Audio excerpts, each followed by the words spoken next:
বলি আমার বন্ধুগণ, আমার ভাইরা, ইমাম আবু হানিফা রাহমাতুল্লাহি আলাইহি তিনি যে জামানায় ছিলেন সে জামানায় একজন বাদশা ছিল, তার নাম হলো বাদশা মনসুর।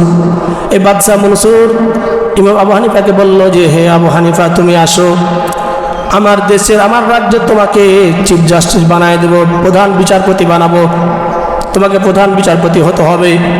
ইমাম আবু হানিফা রাহমাতুল্লাহি আলাইহি বলতেছেন যে, তোমার মতো জালেম শাসকের, তোমার মতো জালেম সরকারের অধীনে আমি কখনো প্রধান বিচারপতি হব না। বাদশা মনসুর বলছেন, না, তোমাকে হতে হবে। ইমাম আবু হানিফা রাহমাতুল্লাহি আলাইহি বলছেন, না, আমি হব না। আমার বন্ধুগণ, আমার ভাইরা, ইমাম আবু হানিফা বলছেন, না, আমি হব না। বাদশা মনসুর, না, ওটা হতে হবে। এক পর্যায়ে ইমাম আবু হানিফা রাহমাতুল্লাহি আলাইহিকে গ্রেফতার করলো। গ্রেফতার করে তাকে জেলখানায় ভরে দিল। জেলখানায় ভরে দিয়ে রিমান্ডে নেওয়া হচ্ছে, মারধর করা হচ্ছে, মারতে মারতে পিঠে চামড়া তুলে দিচ্ছে, বলছে যে, তুমি আমার প্রস্তাবে রাজি হয়ে যাও, তুমি আমার অধীনে বিচারপতি হবে, এটা হতে হবে তোমাকে। ইমাম আবু হানিফা রাহমাতুল্লাহি আলাইহি বলছেন, আমার জান চলে যাবে তবু তোমার প্রধান বিচারপতি আমি হব না।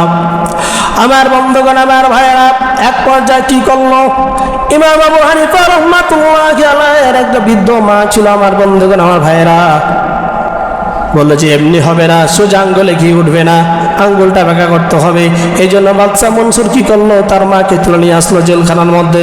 ইমাম আবু হানিফা রাহমাতুল্লাহি আলাইহির মাকে যখন জেলখানা নিয়ে আসলো, এরপরে আমার বন্ধুগণ, আমার ভাইরা, ইমাম আবু হানিফা রাহমাতুল্লাহি আলাইহিকে মারতেছে, তার মায়ের সামনে মারতেছে। আচ্ছা বলেন তো, আপনার মায়ের সামনে যদি আপনাকে মারে, আপনার মাকে কষ্ট লাগবে না? লাগবে না? লাগবে না? লাগবে।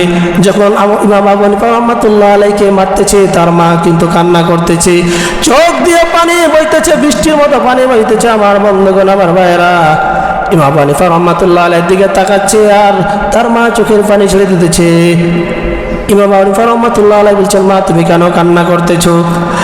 তার মা বলতেছে, বাবা, আমি তোমার কষ্টের কারণে কান্না করতেছি না, আমি কান্না করতেছি যে আমি ভয় করতেছি, না জানি তুমি তাদের প্রস্তাবে রাজি হয়ে যাও, এই জন্য আমি কান্না করতেছি।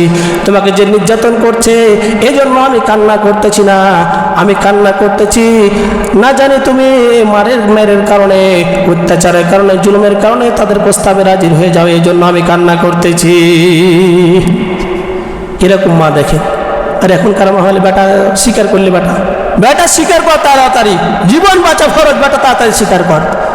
কিন্তু বাতিলের সামনে তারা মাথা নত করে নাই। কিন্তু আজকে দেখেন, 2 টাকার জন্য, 2 পয়সার জন্য ইমান বিক্রি করে দিচ্ছে।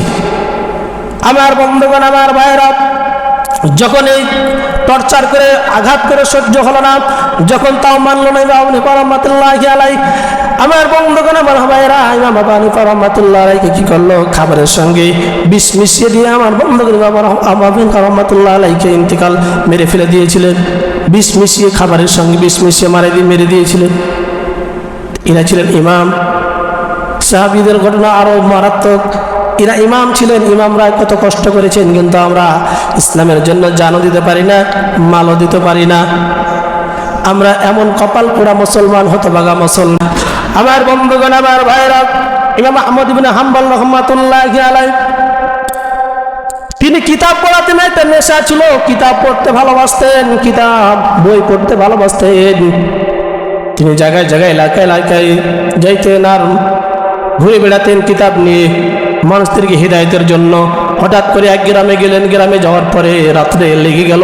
রাত্রে লেগে যাওয়ার পরে আমার বন্ধুগণ, আমার ভাইয়েরা, সেখানে একটা মসজিদ ছিল। এরকম মসজিদের মধ্যে রাত্রি যাপন করার জন্য উঠেছে। মাগরিবের নামাজ পড়েছে, ইশারের নামাজ পড়েছে।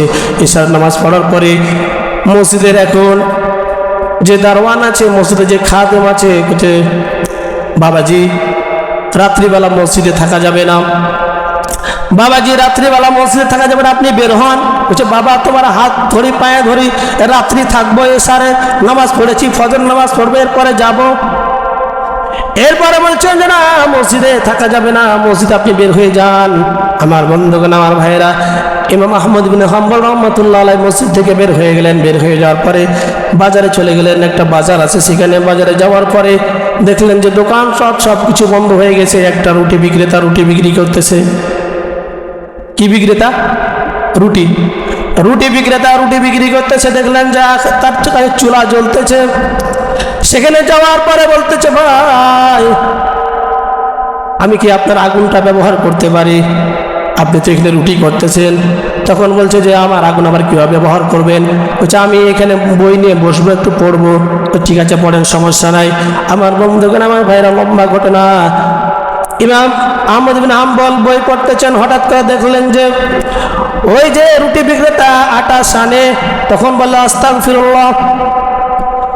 এবার আটা যখন কি করে সরায়, রুটি সরায়, বলে আস্তাগফিরুল্লাহ। খোলার মধ্যে যখন রাখে রুটি, তখন বলে আস্তাগফিরুল্লাহ। রুটি উল্টায় আস্তাগফিরুল্লাহ। এইভাবে আস্তাগফিরুল্লাহ আস্তাগফিরুল্লাহ করতে থাকে। এই দৃশ্য দেখে ইমাম আহমদ ইবনে হাম্বল রহমাতুল্লাহ আলাইহি বলছেন, ভাই রুটি বিক্রেতা, আপনি কি আর কোনো তাসবিহ জানেন না? আর কি আপনি দোয়া দুরূদ জানেন না? খালি আস্তাগফিরুল্লাহ পড়েন কেন? তখন বলছে আস্তাগফিরুল্লাহ এই জন্য পড়ি। আমার বন্ধুগণ, লম্বা ঘটনা। বলছে আস্তাগফিরুল্লাহ যে কি, এটা এমন একটা জিনিস, এটা যে পড়বে আল্লাহ রাব্বুল আলামিন তার মনের আশা পূরণ করে দেবে। কারণ আমি এ পর্যন্ত যতগুলো আল্লাহর কাছে দোয়া করেছি, আল্লাহ রাব্বুল আলামিন সমস্ত দোয়াগুলো আমার কবুল করে নিয়েছেন। এই জন্য আমি আস্তাগফিরুল্লাহ পড়ি। কি কি দোয়া করেছো? আমি যত দোয়া করেছি আল্লাহ রাব্বুল আলামিন সব দোয়া কবুল করেছে। খালি এখন একটাই দোয়া বাকি আছে, একটা দোয়া করতেছি। সেটা হলো ইমাম, এই যুগের বড় একজন ইমাম আছে, এই যুগের বড় একজন আলেম আছে, তার নাম হচ্ছে ইমাম আহমদ বিন হাম্বলকে আমি দেখতে চাই। আচ্ছা বলেন তো, ইমাম আহমদ বিন হাম্বল কোথায় আছে? ওনার সামনে বসা আছে, ঠিক না? আমার বন্ধুগণ, আমার ভাইরা, ইমাম আহমদ বিন হাম্বল রহমাতুল্লাহি আলাইহি কিতাব রেখে দিয়ে ওই রুটি বিক্রেতাকে জড়িয়ে ধরেছে। ভাই, এই যুগের ইমাম আহমদ বিন হাম্বলকে তুমি দেখো নাই, কিন্তু আমি হচ্ছি এই যুগের ইমাম আহমদ বিন হাম্বল। জোরে বলেন সুবহানাল্লাহ। তাহলে বেশি বেশি ইস্তেগফার পড়া যাবে না? বেশি বেশি ইস্তেগফার পড়বেন, আল্লাহ রাব্বুল আলামিন দোয়া করবেন, আল্লাহ রাব্বুল আলামিন দোয়া কবুল করবে।